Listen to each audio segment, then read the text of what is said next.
Viewfinder, special delivery.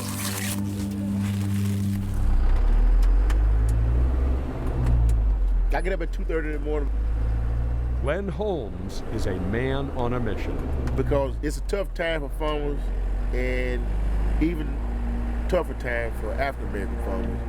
In a single day, he covers hundreds of miles across 3 states, Florida to Alabama to Georgia and back to Florida again. I always thought that it seemed like we was always one step behind. And I always thought it shouldn't be like that. To move African American farmers from one step behind to one step ahead, Holmes moves produce from farms to schools. Farmer school is tailor-made for African American farmers as a tool to be able to get back into farming and to be able to really sustain their farming. Holmes is determined to prove that black farmers can keep up with modern farming techniques. The myth is that a lot of times they can't do it. Either they don't have the intelligence to do it, or else they don't have the work ethic to do it. And one of my goals through farming school is to dismiss that. By collectively bringing African American farmers together and showing them a viable market. But, in fact, many African American farmers in the South have fallen behind where they once thrived. Go back and look at those farmers and see how creative they were to be able to buy 300, 400 acres of land. And today, we can't even buy hardly 1 acre of land. After the Civil War, former slaves became farmers throughout the South. By 1 century ago, some million black farmers owned 15 million acres of farmland. Glyen Holmes was born into the farming life in Mississippi.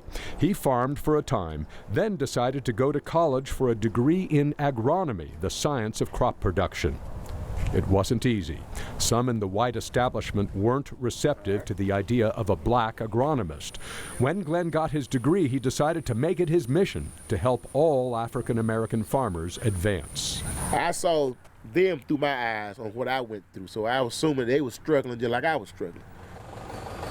In 1995, he founded the new North Florida Cooperative, and with it, the Farm to School program. It's a deceptively simple concept.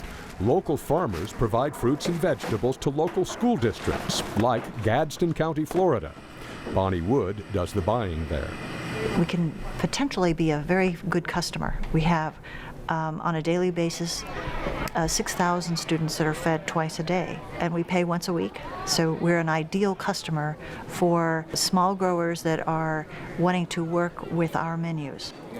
For farmer Otis Britt, farm to school meant the difference between failure and survival. Before the farm to school process, I had problems finding the market simply because the competition out there, it was too extensive. People were undercutting me for what I was trying to sell. It was a tough process. Today, he's making a living. The farm to school program gives me the opportunity to get rid of my product in a very expedient process, and I have a market where I can sell it. Adopting similar programs elsewhere has not been easy. The challenge lies in striking the right balance between the farmers and the schools. We work it where we want to make sure that it's profitable for the farmers to be able to sell, but it's also cost-effective for the school districts to be able to menu it. Vonda Richardson of Florida A&M University works with Glyen Holmes and his new North Florida Cooperative to match up dozens of farmers with schools in 4 states. School typically runs the cool season, August through April or May.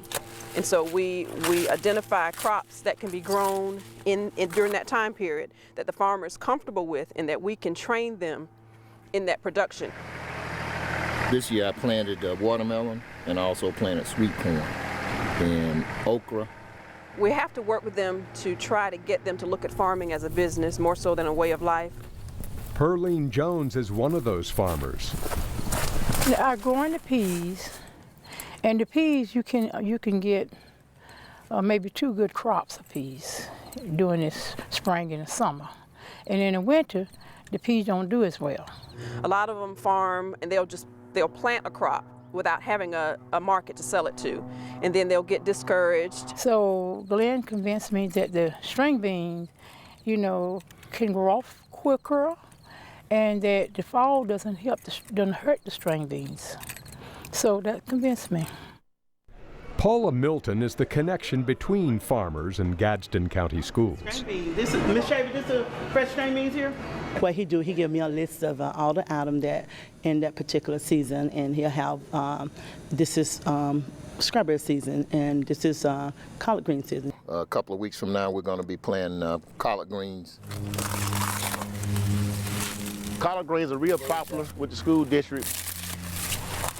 I was raised in Mississippi, and collard greens we always consider a cheap meal, very nutritious, and it's easy to grow. Collard greens are big.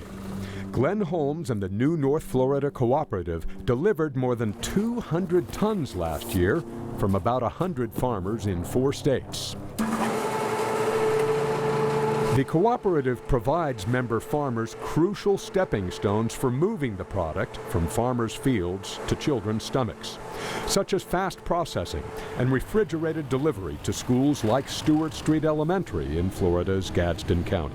We cut them yesterday and processed them last night. They just that fresh. Can't get no better than that. Can't get no I better picked them than- myself. You know I you ain't did. trying to go out there and pick them, All so right. I'll take your word for it. Not to mention winning customers with good old Southern charm, like what Farm to School's sales manager Eugene Pittman dishes out. We want them to know that we're there to please and make them feel that we're there to make the rest of their day good, because we are.